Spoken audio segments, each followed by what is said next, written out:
네, 오늘부터 단원별 문제풀이 들어가도록 하겠습니다.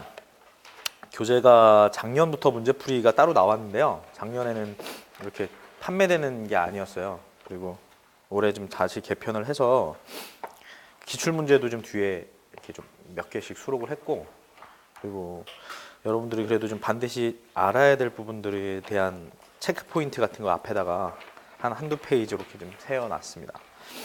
그냥 앞에 자세하게 내용은 안 나와 있으니까요.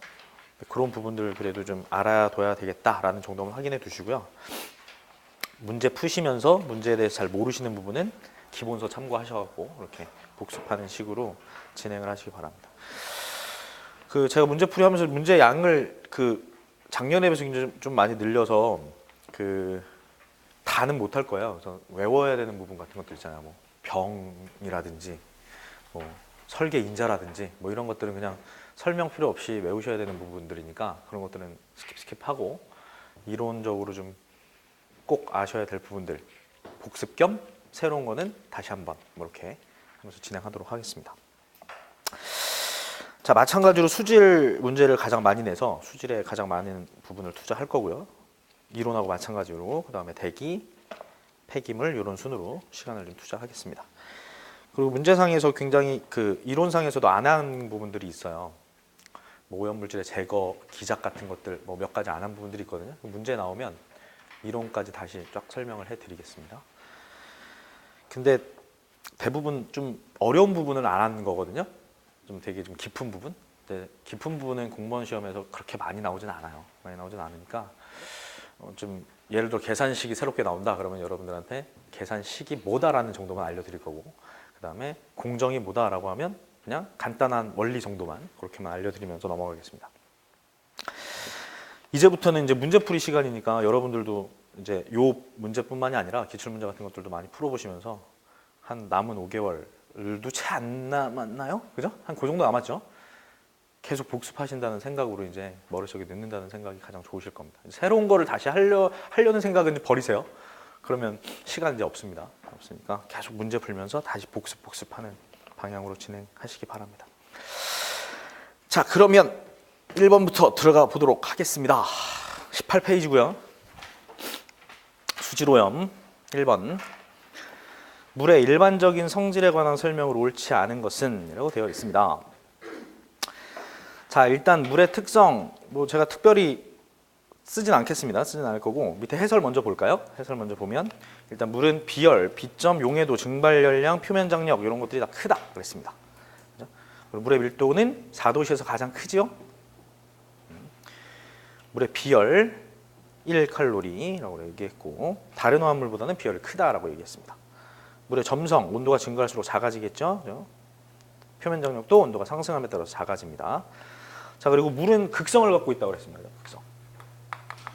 이 극성을 갖고 있는 것 때문에 이 극성이라고 하는 것은 용해도에 가장 영향을 미친다라고 얘기했었어요. 그죠? 용해도. 그래서 높은 용해성하고 극성하고 관계가 있고, 이 용해도라고 하는 물은 아주 만능 용매로 사용된다고 그랬죠. 그죠? 만능 용매.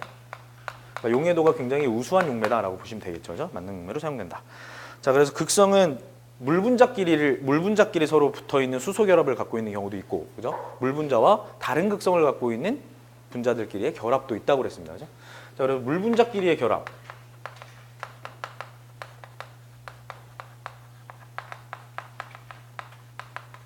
물 분자끼리의 수소 결합을 응집이라고 표현했었죠. 그죠? 물의 특성에서는 응집이라고 표현했습니다. 그리고 물 분자와 다른 분자와의 결합. 여기서 다른 분자라고 하는 건 다른 극성 분자겠죠. 그죠? 극성이 없으면 결합을 안 하겠죠. 다른 극성 분자와의 결합. 요건 부착이라고 표현했었죠. 그죠? 부착. 물의 특성 중에 응집이라고 하는 표현과 부착이라고 하는 표현이 있는데, 물의 특성 중에서 응집이라고 하는 표현은 물끼리의 결합, 그리고 물의 특성 중에 부착이라고 하는 표현은 물과 다른 극성 분자 간의 결합이라고 그랬습니다. 이런 응집과 부착이라고 하는 물의 특성 때문에 일어날 수 있는 게 식물에서의 물 흐름이라고 그랬죠. 물의 이동이 응집과 부착에 의해서 일어날 수 있다라고 얘기했습니다. 그렇죠? 자, 그러면 위에 보시면 이제 문제를 보시면 물의 온도가 증가하면 포화 증기압도 증가한다. 물의 점성은 수온의 증가에 따라서 증가한다. 물의 점성은 수온 증가하면 작아진다고 그랬죠. 그죠? 2번이 정답이겠죠. 물의 밀도는 수온 압력에 따라 달라지고요. 표면 정력은 수온 증가에 따라서 감소한다. 그랬습니다. 자, 거기 밀도 얘기도 좀 나오는데 물의 밀도. 자, 물의 밀도는 4도시에서 가장 크다고 얘기했고요. 자, 물이 온도가 낮아지면 얼음이 된다고 그랬습니다.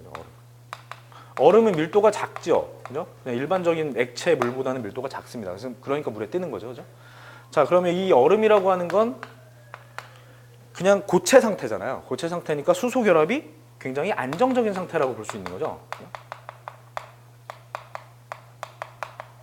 그러니까 결합되어 있는 물 분자들이 안정하게 모여 있기 때문에 이동이 거의 없다라는 뜻이겠죠. 그죠? 이동이 없으면 공극이 어떻게 되는 거예요?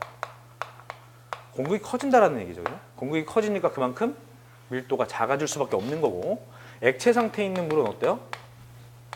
액체 상태에 있는 물은 수소 결합이 끊어졌다가 붙었다를 반복한다고 그랬습니다. 끊김과 붙임이라고 해야 되나? 재생? 끊김과 재생이 반복돼요. 그럼 분자가 서로 붙어있던 것들이 끊겼다가 붙었다라고 하는 건 공극이 작아진다라는 얘기겠죠. 그죠? 그러니까 얼음에 비해서는 액체 상태에 있는 물이 상대적으로 밀도가 커질 수밖에 없는 거죠. 그런 특징들을 갖고 있다라고 보면 되겠습니다. 자, 1번은 2번. 그다음에 2번, 다음 중 수자원에 대한 일반적인 설명으로 잘못된 것은 이라고 했습니다. 지표수는 무기물이 풍부하고 지하수보다 깨끗해서 연중수온이 일정하다. 지표수는 유기물이 풍부하죠, 그죠? 그리고 지하수보다 깨끗하진 않죠. 지하수가 더 깨끗하죠. 1번이 잘못된 거고요. 나머지 2번, 3번, 4번은 다 맞지요. 그럼 지표수하고 지하수의 특징도 다시 한번 살펴보겠습니다.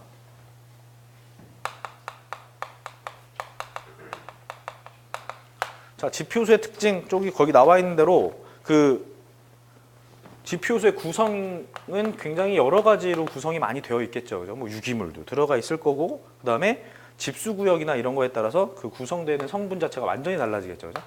또 도시 규모에 따라서도 달라질 거고요. 그죠? 그러니까 집수구역에 따라서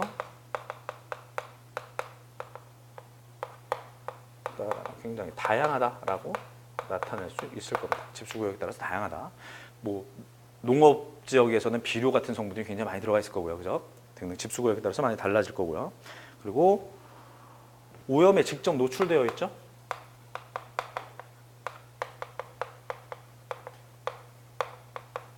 오염에 직접 노출되어 있다라고 하는 것도 특징일 겁니다. 그래서 이 여러 가지 수자원들이 있을 텐데 가장 오염이 쉽게 될 수 있는 수자원 중에 하나겠죠. 지표수가. 그죠? 지하수보다도 훨씬 더. 그리고 얘를 이제 지표수를 수온으로 이용한다라고 하면 대량으로 손쉽게 공급이 가능하겠죠. 손쉽게. 순서를 잊어버릴 것 같다. 보고자 하죠. 그렇죠. 그래서 대도시의 수온으로 많이 이용합니다. 대도시의 수온으로 많이 이용합니다. 우리 뭐 서울이나 경기도권 다 수온이 탈당호 같은 거잖아요. 그죠? 강물 지표수. 자, 그 다음에 부유물질도 많고 유기물질도 지하수에 비해서 상당히 높겠죠. 그죠? 높죠. 그리고 지표수는 공기하고 맞닿고 있는 거죠. 그러니까 공기 성분이 다량 용해되어 있겠죠. 다량 용해되어 있을 겁니다. 그리고 경도는 지하수에 비해서 상당히 낮죠. 이런 여러 가지 등등등등의 특징을 갖고 있다라고 보면 됩니다. 뭐 자정작용은 지하수에 비해서 더 활발하죠. 그죠? 그런 것들 특징들도 있고. 그다음에 지하수 같은 경우에는 지하수의 종류가 뭐 용천수도 있을 거고, 동류수도 있을 거고, 그다음에 천층수 같은 것들도 있을 거고, 심층수 이런 것들도 다 있을 텐데. 이런 것들의 특징. 이 중에서 가장 수원으로서 가장 안정한 거라고 뭐죠? 이게 복류수죠, 복류수죠. 수온으로 가는 안정한 복류수였습니다. 자, 얘들은 일단 염분이 지표수에 비해서 높습니다. 약 30% 정도 높다라고 보시면 될 것 같습니다. 30% 정도. 그 다음에 얘는 국지적인 영향을 받겠죠. 국지적인 영향을 받는다. 그 다음에 유기물의 함량은 지표수보다 당연히 낮고, 무기물의 함량은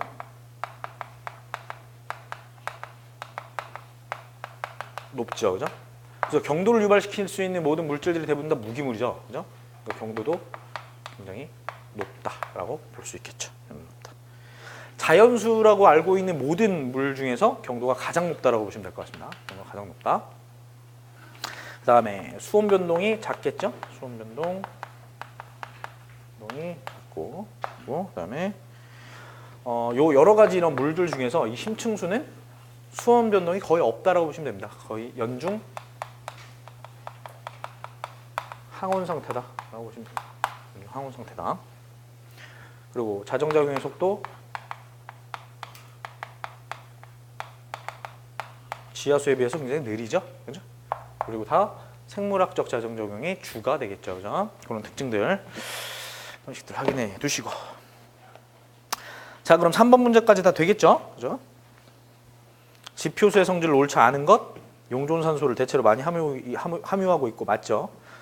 경도가 낮죠? 지표수는 낮습니다. 정답 2번이죠. 자, 그 다음에 4번. 경도를 유발시킬 수 있는 양이온이 아닌 것 5가지 외우라고 그랬습니다. 칼슘, 마그네슘, 철, 망간, 스트론튬, 그죠? 스트론튬. 그래서 탄산칼슘의 양으로 표현하는 거죠, 그죠? 탄산칼슘의 양으로 표현하고요. 그래서 이가 양이온 농도에다가 이가 양이온의 당량분의 CaCO3의 당량 50, 그죠? 그렇게 해주면 답이 나오겠죠. 그리고 참고로 경도를 분석하는 방법이 2가지가 있어요. 2가지 방법이 있는데 제 기억이 정확할지 모르겠지만 그 경도를 분석하는 방법으로 옳은 것은 뭐 이렇게 해서 한번 나온 적이 있는 것 같거든요. 그게 기산지, 경문이 제가 기억이 잘 안 나서 그러는데.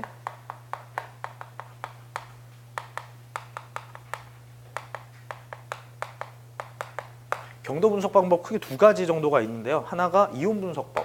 그냥 종류만 알아두세요. 이온 분석. 하나가 EDTA 적정법이라고 하는 게 있어요.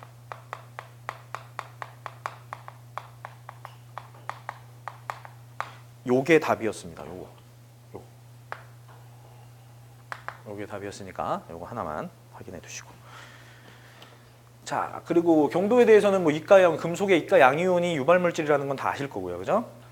참고로 또 가경도라고 하는 게 있었죠, 그죠?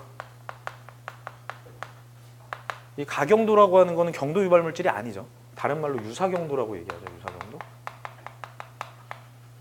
소량 들어있을 때는 경도를 유발시키지 않는데, 저농도에서는 경도를 유발시키지 않는데 농도가 높아지면 경도와 유사한 성질을 갖고 있는 거, 그걸 가경도, 유사경도라고 얘기하죠, 그죠? 그 대표적인 물질이 뭐 칼륨이라든지 나트륨, 뭐 이런 것들이 있겠죠, 그죠? 이런 것들. 이걸 가경도 혹은 유사경도 유발물질이라고 얘기하죠.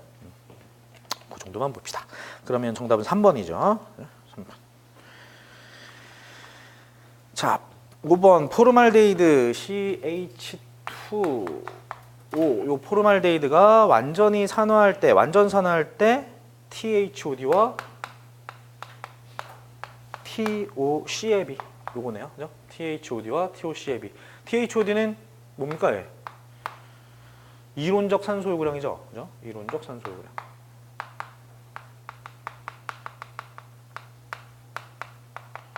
TOC는 총 유기탄소. 총 유기탄소라고 하는 건 뭐겠어요? 그러니까 요거 나타내는 거죠. 여기서는 포르말데이드 요거 나타내는 거죠. 이게 다 탄소성 물질이니까. 그리고 얘가 나타내는 건 얘를 산화시킬 때 필요한 산소량, 요걸 나타내는 거죠. 요걸 나타내는 겁니다. 그리고 산소를 나타내는 게 또 뭐가 있습니까? TOD라고 하는 거 있죠, TOD. 요 TOD는 뭐야? 총산소 요구량이죠.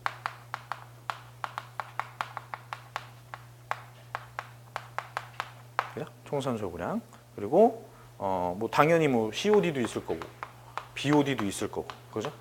COD, BOD 이런 것들이 다 있을 겁니다. 자, 그러면 이왕 이 얘기가 나온 김에 가장 산소량으로서 유기물의 지표 대부분이 다 지금 다 이런 것들이 다 유기물의 지표를 나타내는 것들이잖아요, 그죠? 유기물의 지표를 나타내는 여러 가지 성분들 중에서 가장 큰 값을 나타내는 게 뭘까요? 가장 큰 값. 얘죠, 얘. 그죠? 가장 큰 값. 가장 작은 값은? 예, TOC. 그죠? TOC. 그러면 얘 다음에 TOD가 클 거고. 그 다음에 뭐가 클까요? COD가 크겠죠. 그죠? COD. 그 다음에 이제 BOD. BOD 중에서는 BODU가 당연히 클 거고, 그 다음에 BOD5겠죠. 그 다음에 TOC. 이렇게 되겠죠. 그죠? 모르셔도 돼요. 자, 그러면 이걸 이렇게 풀어봅시다. 교재에 나와 있는 그대로 이렇게 풀면 CH5로 구성되어 있으니까 생성물은 CO2하고 당연히 물이 이렇게 나올 겁니다. C 하나, H2, O 3개, 뭐 계속 안 맞춰줘도 되겠네요. 그죠? 그럼 얘의 분자량이 얼마입니까? 12 맞나요? 아니. 총 유기탄소량이니까 여기에서 탄소량은 12인 거죠, 그죠? 12. 여기는 32, 그죠? 그럼 12분의 32만 해주면 되겠네요, 그죠? 12분의 32. 그럼 2.67이 나옵니다. 자, 다음 페이지. 알칼리도에 대한 설명을 옳지 않은 것이라고 얘기했습니다. 알칼리도가 낮은 물은 철에 대한 부식성이 강하다. 그죠? 철이 원래 부식성이 강한 물질인데 알칼리도가 높아야 그 부식을 막아줄 수 있겠죠. 그죠? 막을 수 있을 겁니다. 알칼리도가 부족할 때는 소속해, 소다회 같은 약재를 첨가해서 보충한다. 자연수 알칼리도는 주로 중탄산염의 형태를 띠린다. 맞고요. 중탄산염이 많이 함유된 물을 가열하면 pH는 높아지겠죠. 그죠? 4번입니다. 4번. 자, 알칼리도는 산을 중화시킬 수 있는 능력이라고 그랬습니다. 그죠? 산을 중화시킬 수 있는 능력이고요. 그 다음에 얘도 다 CaCO3의 형태로 나타내죠. CaCO3의 형태로 나타내고. 그 다음에 알칼리도가 수질에 미치는 영향 같은 것들이 어떤 것들이 있을까요? 일단 맛이 쓴맛이 난다라고 얘기했었죠. 알칼리도가 높으면 쓴맛을 나타낼 수 있고. 자, 그 다음에 알칼리도가 낮은 물 자체는 좀 전에 그 철의 부식성이 강하다. 알칼리도가 낮은 물은 철의 부식성이 강하다라고 하는 얘기는 완충 용량이 작아진다는 얘기죠. 그죠? 알칼리도가 낮은 물은 완충 용량이 굉장히 작다라고 볼 수 있습니다. 또 반대로 알칼리도가 굉장히 높다 하면 스케일을 형성할 수도 있겠죠. 그죠? 스케일을 형성할 수도 있고. 그 다음에 알칼리도는 pH하고도 관계가 있는 거잖아요. 그죠? pH하고 관계가 있다라고 하는 얘기는 미생물의 성장하고도 굉장히 밀접한 관계가 있다라고 볼 수 있겠죠. 미생물의 성장과 밀접한 관계가 있다. 그래서 물의 생산력을 추정하는 데도 이용된다라고 얘기합니다. 물의 생산력을 추정하는데. 자, 그다음에 자, 알칼리도는 그 물이 많을 때, 즉 그 홍수시에 더 높아질까요? 아니면 갈수시에 높아질까요? 갈수시에 높아집니다. 갈수시에 농축된다라고 볼 수 있어요. 그리고 상류가 있고 하류가 있습니다. 어디가 높을까요? 하류가 높습니다. 하류가. 그 하천이 이동하면서 거기 암석이나 이런 데에 있는 탄산 계열 물질들이 다 이렇게 용해되어 나올 수도 있고요. 그리고 또 이제 해수면 쪽으로 가면 해수면 쪽이 약 알칼리성이죠. 그죠? 그래서 알칼리도 물질이 더 첨가될 수도 있습니다. 그런 과정이고요. 그리고 질산화 과정에서는 pH가 소모되는 과정, pH가 떨어지는 과정이니까 알칼리도가 소모된다라고 그랬었죠. 그죠? 탈질 과정은 반대. 그런 것들도 좀 확인해 두시고요. 자, 그러면 또 참고로 그 지금 질산화하고 탈질 관계된 거 알칼리도 pH 요거는 이번 문제에 나왔었어요. 이번에 나왔던 거죠. 질산화 탈질 관계된 거. 알칼리도와 pHY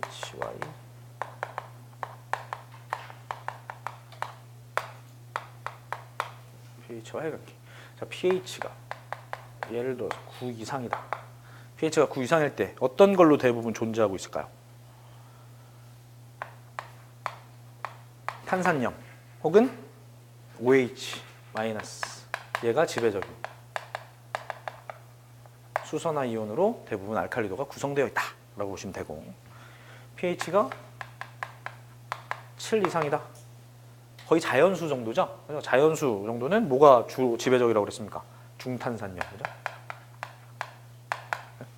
CO3가 지배적이다.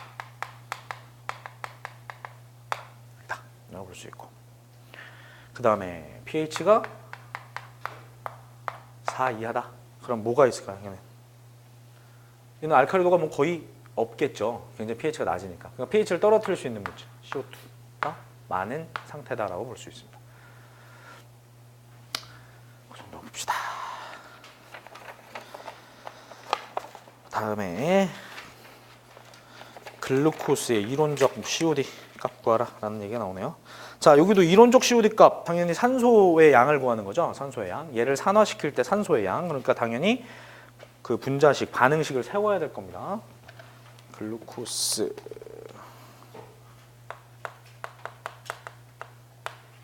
얘가 산소와 반응해서 산화가 일어날 텐데, 그럼 당연히 CH5로 구성되어 있으니까 CO2하고 물 이렇게 빠져나올 거고요. 개수 맞춰주셔야 되겠죠, 그죠? 탄소 6개, 수소 12개, 여기 2개니까 또 6개, 12개, 6개, 18개니까 여기도 666 이렇게 하면 되겠네요, 그죠? 자, 그럼 얘의 분자량이 총 180이죠? 180g이라고 할까요? 얘는 6 곱하기 32g 이렇게 되겠죠. 그죠? 그때 얘를 구하는 거잖아요. 얘가 COD 값이죠. 이론적인 산소유량, 그죠? 얘가 COD 값이죠. 그러니까 300mg per 리터, 즉 300ppm의 글루코스를 산화시킬 때 얼마의 산소가 필요하겠느냐. 요게 COD 값이 되겠죠. 그죠? 이건 계산하시면 되죠. 320. 자, 8번.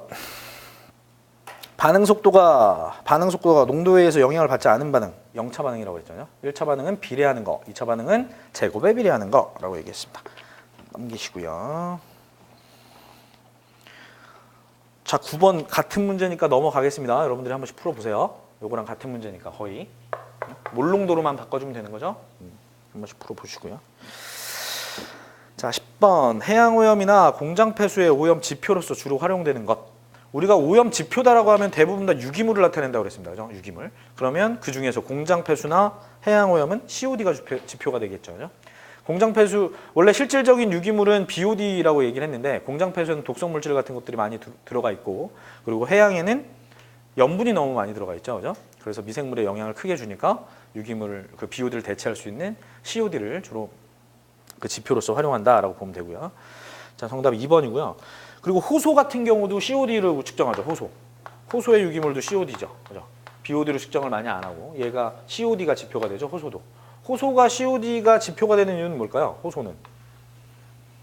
그러니까 하천만 유기물의 지표가 하천만 BOD라고 볼 수 있고 나머지 뭐 호소, 해양, 뭐 산업폐수, 공장폐수 뭐 이런 것들은 다 COD예요. COD.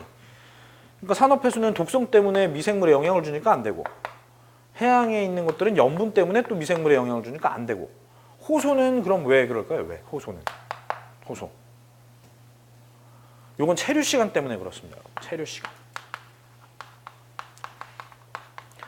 호소는 정체되어 있는 물이죠. 정체되어 있는 물이에요. 그래서 호소에 머물러 있는 물은 5일 이상 체류하게 되어 있습니다. 그러니까 BOD5를 재는 게 의미가 없는 거예요. 체류 시간 때문에 그렇습니다. 체류 시간. 자, 그다음에 이제 pH에 대해서 나옵니다. pH. 자, pH는 뭐 수소연운도 나타내는 거 당연히 아실 거고요. pH 구하는 공식도 아실 거고. 이렇게 구하겠죠. 그럼 pOH는 수산화 이온의 농도 이렇게 구할 거고, 둘 다 몰농도가 들어간다고 그랬고요. 그죠? pH하고 pOH는 14가 된다고 그랬습니다. 지금 이 문제에서는 pH를 직접 구할 수는 없죠. 그죠? 수소이온의 농도가 없으니까. 그러니까 이 OH-이온을 구해야 되겠네요. 수산화 이온에. 자, 그러면 얘를 NaOH가 물에 용해된답니다. 물에 용해되면 요렇게 해리가 되겠네. 요렇게 해리가 되겠네요. 그죠? 이렇게 해리가 될 거예요. 물 1리터에 4g이 녹아 있답니다. 물 1리터에 4g이 녹아 있대요. 그러면 물 1리터에 4g이 녹아 있으니까 이 pH나 pOH를 구하려면 몰 농도로 바꿔줘야 되잖아요. 그죠? 그러면 1몰당 해당하는 NaOH는 40인가요? 40g이 된다. 그러면 몰 농도는 0.1몰 퍼 리터가 될 겁니다. 그죠? 그럼 이 0.1몰이 해리가 된다는 얘기잖아요. 그죠? 그럼 해리는 어떻게 됩니까? 같은 양으로 해리 되죠. 그죠? 0.1몰, 0.1몰. 그러면 OH의 농도, 몰 농도 나왔으니까 pOH 값 구할 수 있겠네요. 그죠? 마이너스 로그에 0.1 해주면 되겠죠. 그죠? 0.1. 그럼 이거 몇 나옵니까? 예. 1이죠, 1. 그지? 1. 그러면 여기서 빼주기만 하면 되죠. 그죠? 13이죠? 13.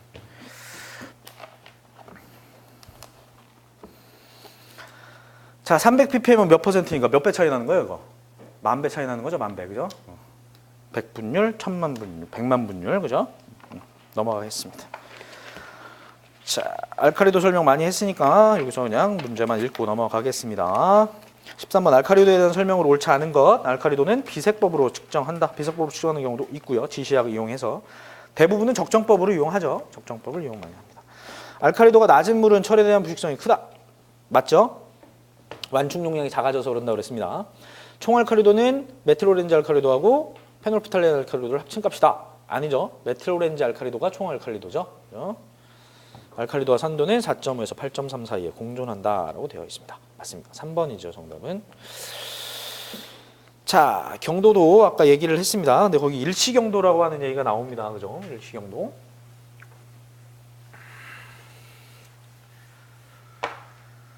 자, 경도는 두 가지 경도가 있다라고 얘기했고요. 일시경도, 영구경도 이렇게 나눌 수 있었습니다. 일시경도는 탄산경도라고도 했고요. 영구경도는 비탄산경도라고 얘기했습니다. 탄산경도. 자, 일시경도는 끓여서 제거되는 거, 그죠? 끓여서 제거되는 거. 얘는 끓여도 제거되지 않는 거라고 얘기했고요. 자, 당연히 경도라고 했으니까 경도 유발 물질이 있을 거고,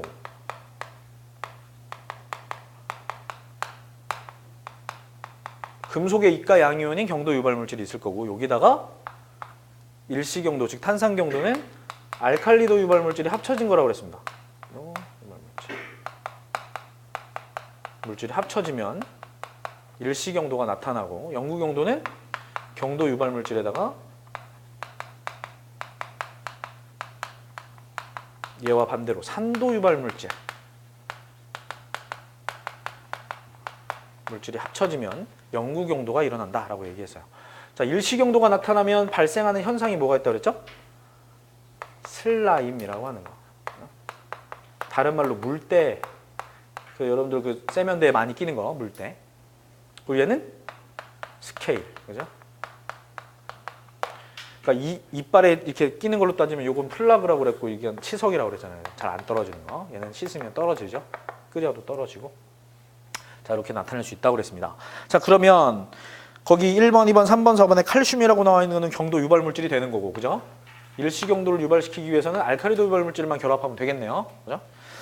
자, 마그네슘의 염산염, 마그네슘의 질산염, 마그네슘의 황산염, 이런 것들은 다 뭡니까? 산도 유발 물질들이죠? 질산염, 황산염, 염산염, 그죠? 3번은 중탄산염, 요거는 알칼리도 유발 물질입니다. 3번입니다. 3번. 자, 일반적으로 물속의 용존산소 농도가 증가하게 되는 경우는 이라고 해서 나와 있습니다. 자, 용존산소가 증가하게 되는 근본적인 원인은 DO.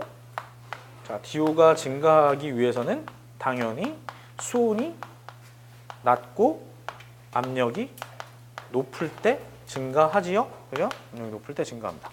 근데 수온이 낮을 때라고 얘기하면 낮과 밤 중에는 밤이 높아야 될 것 같은데 낮이 DO가 높다고 그랬습니다. 그죠? 자, 이유는 광합성 때문에 그렇다고 그랬죠. 조류의 광합성. 그죠? 조류의 광합성 때문에 도가 높아진다라고 하겠습니다. 일단 정답은 3번이죠. 그죠? 일단 정답은 기본적인 건 3번입니다. 자, 그리고 거기 해설에 나와 있는 거 뭐 기압이 높을 때, 수온이 낮을 때, 염분, 불순물의 농도가 낮을 때, 기포가 작을 때, 기포가 작을 때 증가한다라고 하는 건 비표면적이 커진다라는 얘기죠. 그죠? 그러니까 농도가 많이 높아질 거고요. 또 뭐가 있을까요? DO 농도가 높아지는 조건.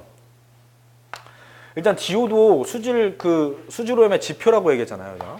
DO가 높아지는 게, DO가 높다라고 하는 게 오염이 덜 된 상태죠. 안 된 상태고, DO가 낮은 게 오염이 많이 된 상태잖아요. 그죠? 그럼 그걸 뭘 기준으로 할 수 있을까요? 유기물이죠. 유기물. 그죠? 유기물이 많다라고 하는 건 얘를 산화시키기 위해서 DO가 소모된다는 얘기잖아요. 그죠? 그러니까 오염된 물이 되는 거고. 유기물이 낮다. 그러면 산화시킬 유기물이 별로 없으니까 DO는 올라갈 수밖에 없겠죠. 그죠? 높을 수밖에 없겠죠. 그렇게 된다라고 볼 수 있습니다. 즉 DO가 높다라고 하는 건 유기물이 낮다라는 얘기겠죠. 유기물의 함량이 적다라고 하는 거고. 또 유기물의 함량이 적다라고 하는 걸 다른 말로 표현하면 물의 오염도가 적다라는 얘기입니다. 그죠? 물의 온도가 적다. 그리고 조류의 광합성이 많이 진행되고 있다라고 하는 거고요. 많이 진행되고 한다. 그리고 또 수심이 낮을 때 증가한다고 그랬죠. 공기가 잘 녹아 들어갈 수 있겠죠. 수심이 낮으면. 그다음에 유속 빠를 때, 그죠? 빠를 때. 그리고 흐름이 굉장히 요란하게 흐를 때, 교란 흐름이라고 보통 표현합니다. 교란 흐름이 클 때. 그러면 자연 포기가 많이 일어나는 거죠. 교란한 데서 흐르면서요. 이럴 때들 DO가 많이 높아질 수 있다라고 얘기했습니다. 그리고 무기화합물 같은 것들도 적어야겠죠. 그죠? 무기화합물도 많으면 무기물질도 산화가 되잖아요. 질소 같은 것들도 산화가 되죠. 그러니까 무기화합물도 낮을 때 DO가 증가할 수 있다라고 볼 수 있습니다. 자, 16번 보겠습니다. 16번 BOD. 자, BOD는 크게 1단계와 2단계로 나누어진다. BOD 그래프 그리면 알 수 있는 거죠. BOD 그래프. BOD 곡선이라고 보통 표현하는 BOD 그래프를 이렇게 그려보면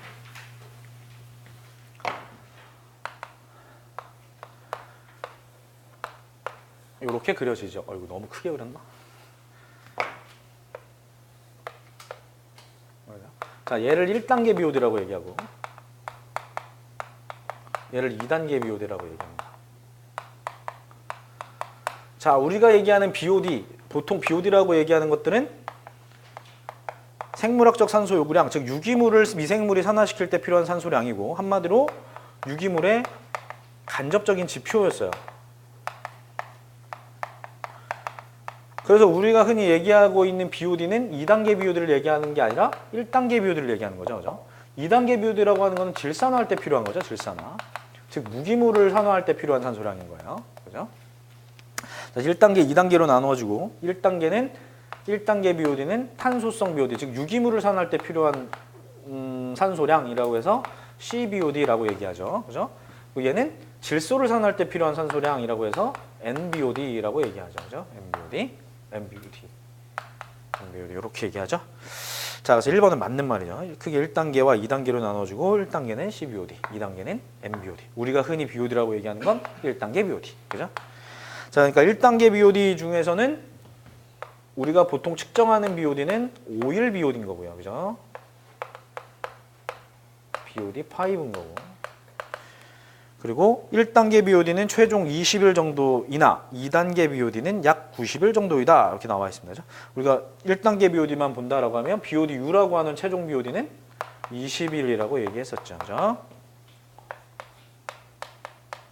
맞죠? 맞습니다. 그 다음에 2단계 BOD는 2단계 분해는 약 8일에서 10일 정도 지난 시점부터 분해가 시작된다. 요게 8일에서 10일 지난 다음이라는 얘기인데 일반적으로 5일 이상부터는 나타난다라고 보시면 돼요. 5일 정도부터 나타난다. 정확하게는 8일에서 10일 정도. 그러니까 그렇게 BOD 실험을 오랫동안 할 필요가 없는 거죠. 최종 BOD를 알고 싶다고 해서 20일 정도까지 산화를 시킨다라고 하면 질소성 BOD가 나타나게 되는 거죠. 그죠? 그러니까 유기물의 지표라고 볼 수가 없겠죠. 자, 4번 BOD는 20도씨에서 20일간 산화시킬 때 소비되는 산소량이다. 일반적인 BOD는 5일 동안 산화시킬 때 BOD죠. 그죠? 정답 4번이겠죠.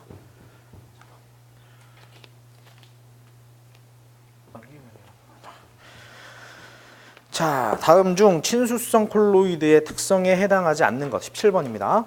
친수성 콜로이드, 물에 용존된다는 얘기죠. 용해된다라고 하는 얘기입니다. 근데 우리가 지금 일반 이건 참고인데요. 참고. 콜로이드가 뭐 0.001부터 0.1 마이크로미터 사이에 있는 입자다, 뭐 입자성 물질이다 이렇게 얘기를 하잖아요, 그죠? 그리고 어떤 책에는 뭐 1 마이크로미터라고 되어 있는 데들도 있고 막 이래요. 여러 가지가 있는데 실질적으로 이 콜로이드라고 하는 용어는 입자를 나타내는 게 아닙니다, 여러분. 입자를 나타내는 그 용어가 아니에요. 그냥 특정 물질을, 그러니까 특정 물질을 나타내는 용어가 아닙니다. 그냥 그 어떤 여러 가지 물질들이 물에 용해되어 있는 그런 상태를 나타내는 용어예요. 상태를. 그러니까 분산 상태를 나타낸다라고 볼 수 있겠죠. 이건 그냥 얘기한 거예요. 자, 친수성 콜로이드 해당하지 않는 것이라고 되어 있습니다. 1번 틴들 효과는 거의 작거나 전무하다. 안 나타나겠죠? 친수성 콜로이드니까 물에 다 용존되어 있을 테니까요. 점도는 분산매와 큰 차이가 없다. 분산매보다 현저히 큽니다. 뒤에 다시 한번 설명드릴게요. 분산매보다 굉장히 큽니다. 그리고 에멀전 상태, 유탁 상태를 얘기하죠. 그죠? 용존되어 있는 상태, 유탁 상태. 표면 장력은 분산매보다 상당히 작다라고 되어 있습니다. 정답 2번입니다. 2번. 자, 18번 비점오염원. 우리가 오염원, 수질 오염원을 점오염원과 비점오염원으로 구별을 했습니다. 점오염원은 특정 장소에서 나타나는 거, 비점오염원은 광역 지역에서 나타나는 오염원이죠. 그래서 특정 지역에서 나타나는 점오염원은 처리하기가 쉽다고 그랬어요. 그죠? 어디에서 발생하는지도 알고, 그러니까 어떤 물질로 오염되었는지도 알고, 그러니까 우리가 흔히 알고 있는 물리적 처리, 화학적 처리, 생물학적 처리 이런 것들을 다 이용하면 처리가 가능하다라고 얘기했죠. 근데 비점오염원은 그렇지 않다고 그랬습니다. 어디에서 오염되었는지를 모르니까 처리하기가 굉장히 곤란하다라고 얘기를 했었어요. 자, 비점오염원에 대한 옳지 않은 설명, 옳지 않은 것. 농경지에서 유출되는 빗물은 SS 및 유해 중금속의 함유도가 높다. SS는 당연히 많겠죠, 그죠? 근데 중금속, 농경지 배수에서 중금속 많으면 우리는 다 죽습니다, 여러분. 그죠? 1번이 정답이겠죠. 오염은 정확히 파악하기 어렵겠죠? 처리량이 많겠죠? 비가 많이 오면 그만큼 더 많아지겠죠? 한마디로 부하가 증가한다라고 보실 수 있겠죠, 그죠? 부하가 증가한다. 넓은 지역에서 면적으로 발생되는 오염 무언이다. 맞고요. 도시 함유식관 오수의 원료는 비점오염원이다. 그죠? 이것도 맞습니다. 자, 비점오염원을 줄이기 위한 대책 중에서 일단 가장 비점오염원으로 대표되는 게 비가 내렸을 때 노면을 거치고 노면에서 빠져나오는 오염 물질이 이제 하천이나 이런 데로 들어가는 거. 한마디로 노면 배수 같은 것들이 강우에 의한 비점오염원 중에 되게 대표적이라고 볼 수가 있습니다. 그럼 이런 노면 배수를 줄이기 위한 방법이 대표적인 게 뭐가 있다고 그랬었습니까? 저류조 설치하는 게 있다고 그랬습니다. 저류조를 설치함으로 해서 이 저류조에서 노면 배수를 저류조에 받았다가 침전시킨 다음에 이제 하수로 하천으로 내보내는 거죠. 그죠?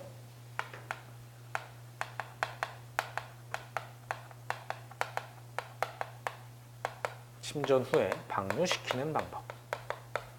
이게 있었고요. 자, 그다음에 또 대표적인 게 농업 배수죠. 농경지 배수. 그냥 농업 배수라고 쓰겠습니다. 농업 배수. 자, 이때는 농업 배수에서는 뭐 비료라든지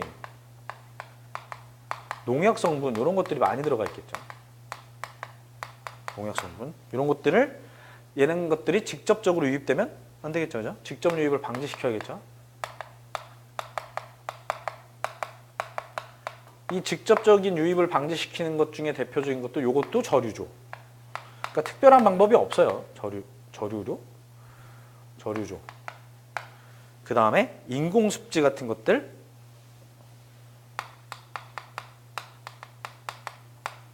인공습지. 얘네들도 다 뭐예요? 이런 것들 다 필요로 하는 것들이잖아요. 그죠? 그러니까 인공습지 같은 것들을 조성한다든지 혹은 수초대 같은 것들을 조성한다든지. 이러한 방법들입니다. 이런 방법들이 있습니다. 그러니까 해결은 잘 못하니까 국가적으로 좀 많이 시행하는 사업들이에요. 이런 것들.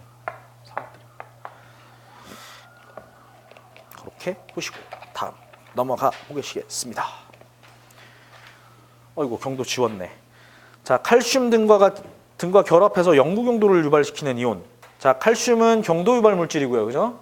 영구 경도를 유발시키는 건 경도 유발 물질에다가 산도 유발 물질이 합쳐졌을 때다라고 얘기했습니다. 자, 그러면 1번 같은 경우는 알카리도 유발 물질이죠. 그죠? 그러니까 1번이 정답이겠죠. 나머지는 다 산도 유발 물질들이겠죠. 자, 그다음에 20번 COD. 자, BOD 얘기도 했고 이제 COD 얘기를 하면 자, COD는 우리가 그냥 화학적 산소 요구량 이렇게 얘기하죠. 자, 얘도 당연히 유기물을 나타내는 간접적인 지표고요.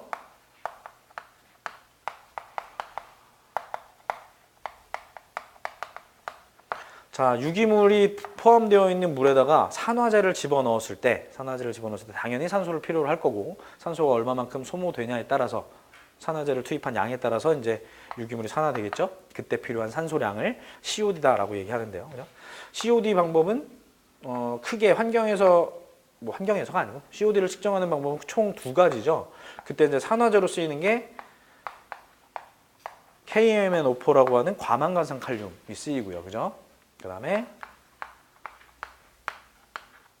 중크롬산 칼륨이 이렇게 쓰이죠. 그죠? 과망간산 칼륨, 중크롬산 칼륨. 자, 얘를 산화제로 쓰는 걸 COD 망간법이라고 표현하고, 얘를 COD 크롬법이라고 표현을 합니다. COD 크롬법. COD 망간법에서 이 과망간산 칼륨의 산화력은 보통 한 60% 정도의 산화력을 갖고 있다라고 얘기를 했고요. 얘는 거의 80% 이상, 100%까지도 산화력을 갖고 있을 수 있다라고 얘기했습니다.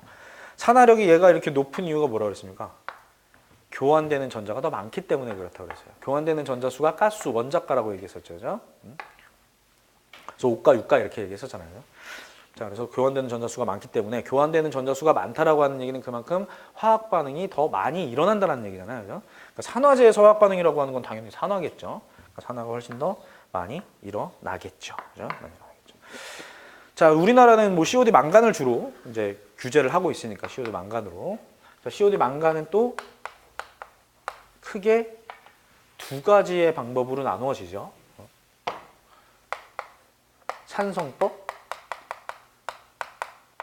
알칼리성법.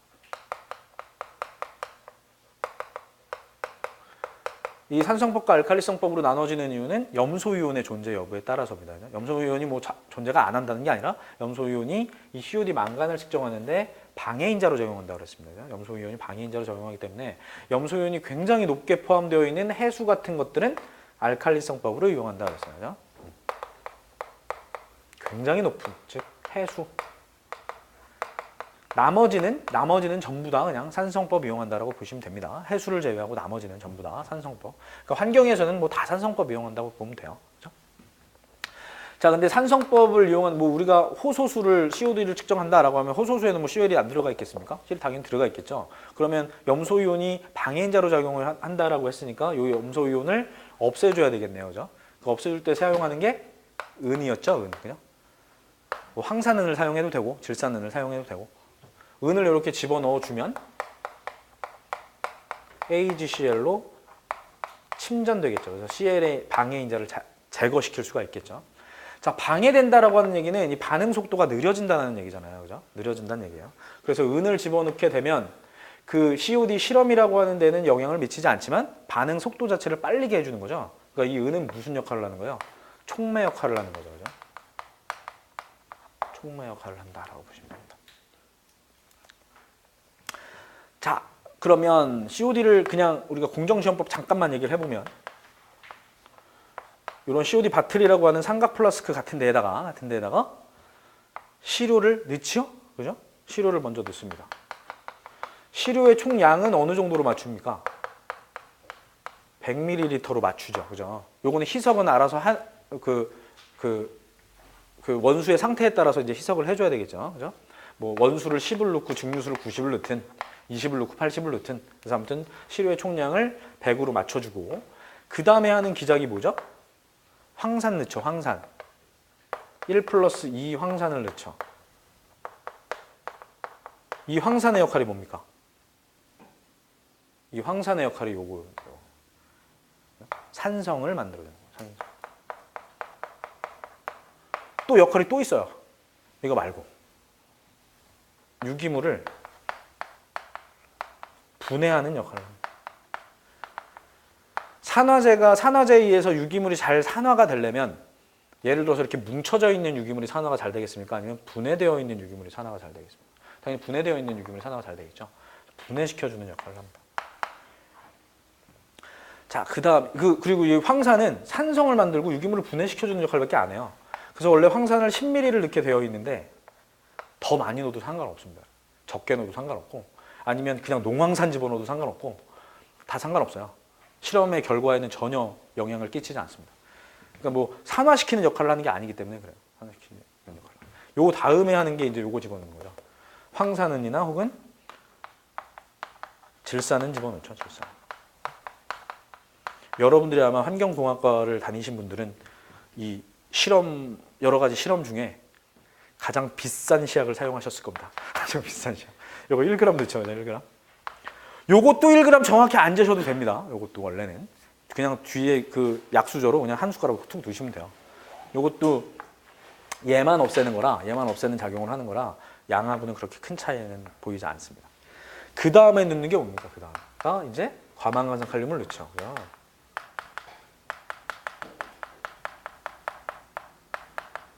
얘도 하수의 농도에 따라서 농도는 바꿔줄 수 있어요. 바꿔줄 수 있어요. 근데 보통 일반적으로 0.025 노르말의 과망간산 칼륨을 집어넣죠. 그죠? 얘도 10ml. 그 다음에 이제 수욕상에 30분 가열을 하고 꺼내서 환원을 시키죠. 환원제를 집어넣죠. 환원제. 그래서 이게 뭐예요? 요거랑 같은 농도의 같은 양의 환원제를 집어넣죠. 그게 당량 대 당량 반응이죠. 그죠? 그러면 0.025의 수산나트륨, 수산화나트륨 말고 수산나트륨, 다른 말로 옥살산나트륨이라고 하는 걸 넣죠. 얘도 10ml 같은 양. 그래야 당량 대 당량 반응을 하겠죠. 그죠? 당량 대 당량. 그 다음에 이제 뭘로 하는 거예요? 이제 0.025 노르말의 과망간산 칼륨으로 역적정을 시켜주죠. 역적정. 이 역적정이라고 하는 게 환원된 걸 다시 산화시킨다라는 뜻입니다. 환원된 걸 다시 산화시키는 거예요. 자, 이게 뭐예요? 이제 이만큼의 유기물이 이만큼의 과망간산 칼륨을 넣었다. 얘가 10ml다. 10ml다라고 하면 30분 동안 가열을 했을 때 산화제로 한 5ml가 쓰였어요. 5ml가 쓰였습니다. 그 다음에 환원제 수산나트륨을 똑같이 10ml를 넣은 거예요.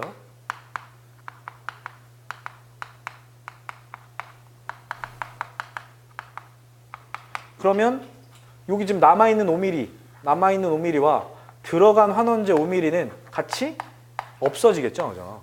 당량 대 당량 반응이니까 그냥 중화된 거죠. 한마디로. 중화된 거. 그러면 5ml의 환원제가 남아있네요.